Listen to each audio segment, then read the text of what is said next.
So, today in the lesson we will solve some more examples in which we will write an infinite decimal periodic fraction as an ordinary fractional number. And the first example is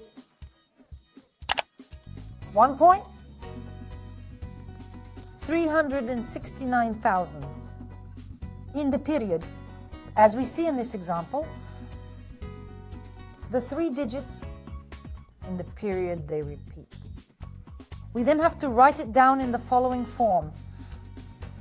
First, we're going to write one integer separately, which is 1 whole plus 369 thousandths. How do we note it? Let's write it down as 0.369 thousandths in the period. Now, we're going to leave one integer untouched and we're going to write 369 thousandths as an ordinary fraction. And now, first of all, we're going to notice at the time when this period is written down. I mean, right after the decimal point, we have a period. This allows us to convert this entry to a fractional number immediately. And I write down 369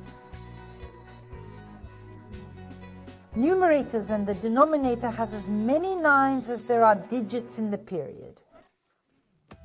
And there are 3 digits in the period. So the denominator is 999. When solving this example, first divide the numerator and denominator by the same number. The result is 1 plus 369 and 999. These two numbers can be divided by 9. Why? To do this, let's remember the signs of divisibility. If I add the digits in the numerator, 3 plus 6 is 9, 9 plus 9 is 18, and 18 is divisible by 9.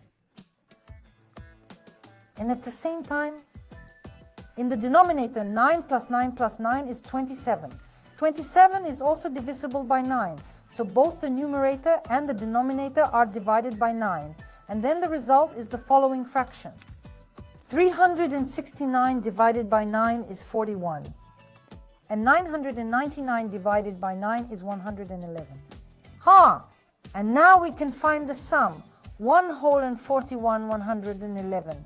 That's 1 whole, 41, 111. That will be our answer. Next example. Now, once again, we'll solve the example where the period is written not immediately after the decimal point. For example, I'm going to take 0 integers I'm going to take 0 integers so that we can do the math faster. Because if there's an integer in this entry, we write it down as a summand. Now let's go back to our example. 0 integers. 5 tenths and 6 hundredths in the period. As we can see, the period doesn't repeat immediately after the decimal point. Therefore, we must move this decimal point. To do this, we can multiply by 10. If you have 2 digits after the decimal point, then you multiply by 100 and divide by 100. If you have 3 digits after the decimal point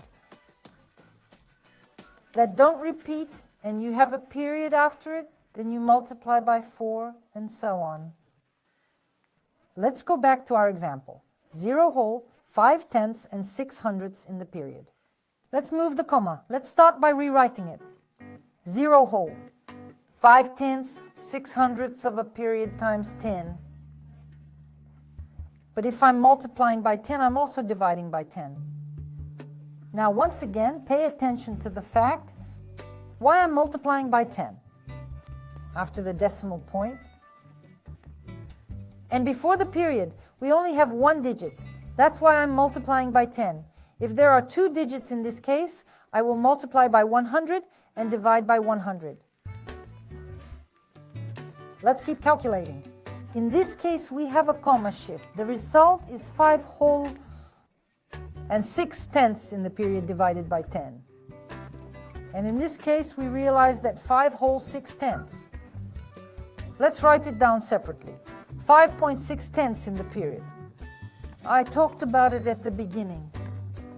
5 point I write down. I'm left with 0.6 in the period, and that's 5 ones plus 6 ninths. See? And that's 5.6 ninths. Down. 5.69 I need to divide by 10.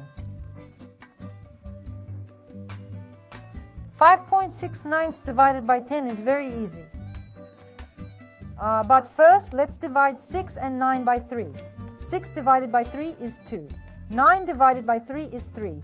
The result is 5.2 We can convert to improper fractions. 5 times 3 is 15, and plus 2 is 17 thirds. Now divide by 10 or multiply by 1/10. The result of this action is the following: 17/30. So our answer is 17/30. Let's write it down. 0.5 and 6/100 of a period is 17/30. Pay attention and you'll never make a mistake. That's all for today. Goodbye. See you again.